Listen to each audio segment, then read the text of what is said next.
I'm Will, I'm the Bald Book Geek, and this video is about Bret Easton Ellis, a controversial writer, a writer that has been the source of both distress, horror, brilliance, and probably a generation-defining writer. Let's take a look at his work, and let's go in, shall we? He is a controversial writer. There's no way around it. He has said some very controversial things and has had some very controversial opinions. American Psycho, his most well-known work, was also turned into a film starring Christian Bale. A fantastic film, if you ask me. The book is equally as good. As a writer, his career started at a very young age. Brings out a tube of Bain de Soleil and she hands it to me.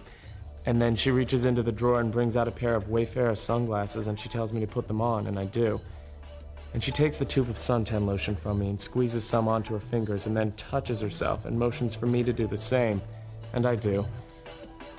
After a while I stop and reach over to her and she stops me and says no, and then places my hand back on myself and her hand begins again. And after this goes on for a while, I tell her I'm going to come, and she tells me to hold on a minute, that she's almost there, and she begins to move her hand faster, spreading her legs wider, leaning back against the pillows, and I take the sunglasses off, and she tells me to put them back on, and I put them back on. And it stings when I come, and then I guess she comes too. Bowie's on the stereo, and she gets up, flushed, and turns the stereo off and turns on MTV.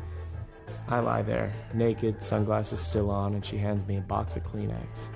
I wipe myself off and then look through a Vogue that's lying by the side of the bed. She lights a cigarette and stares at me. And then I call a cab and finally take the Wayfarers off, and she tells me to be quiet walking down the stairs so I won't wake her parents. I also knew that this was a character who... I used to pass the school often. Every time I drove my sisters to their school, I would always make sure to drive past, and I would catch sight of small children getting off yellow buses with black trim and teachers laughing to each other in the parking lot before classes. Driving around Los Angeles, sex, drugs, parties. His work often reflects society and what is going on at the current time, with American Psycho, for example, being a reflection of the 1980s yuppie culture, from what kind of champagne you order to where you sit in a restaurant, reflecting your status.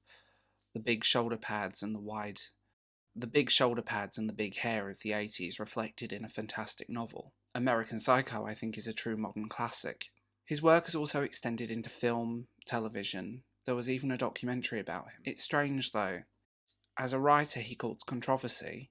Summer, hanging out at clubs, The Wire, Nowhere Club, Land's End, The Edge, an albino and cancers around 3 in the morning, huge green skull leering at drivers from a billboard on Sunset, hooded, holding a Pix, bony fingers beckoning. Saw a transvestite wearing a halter top in line at some movie. Saw a lot of transvestites that summer. Dinner at Morton's with Blair when she told me not to go to New Hampshire. I saw a midget get into a Corvette. Went to a Go-Go's concert with Julian. Party at Kim's on a hot Sunday afternoon. B-52s on the stereo. Gazpacho, chili from Chasen's, hamburgers, banana daiquiris, double rainbow ice cream.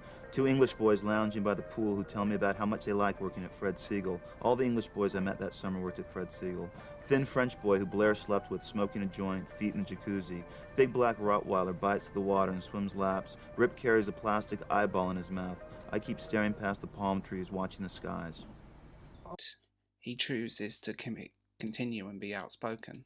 He was born in the 60s and is the product of Los Angeles. His work reflects, especially his early work, reflects LA. It reflects that type. She pulls up her sleeve, reaches for a belt in the darkness, finds it, and wraps it around her upper arm. I spot the needle tracks, look over at Blair, who's just staring at the arm. "What's going on here?" Kim asks. "Muriel, what are you doing?" "Don't do it," but her lips are trembling and she looks excited, and I can make out the beginnings of a smile, and I get the feeling that she doesn't mean it, and as the needle sticks into Muriel's arm, Blair gets up and says I'm leaving, and walks out of the room. Muriel closes her eyes and the syringe slowly fills with blood. Spit says, "Oh man, this is wild." The photographer takes a picture. His later works reflecting the era that they're in. I think with his work he was considered the bad boy, the boy that hung around with the brat pack of the literary world of the 1980s. But he's far more than that. It has had many ups and downs, from long delays, which resulted in the short story compilation being released, to controversy surrounding his work.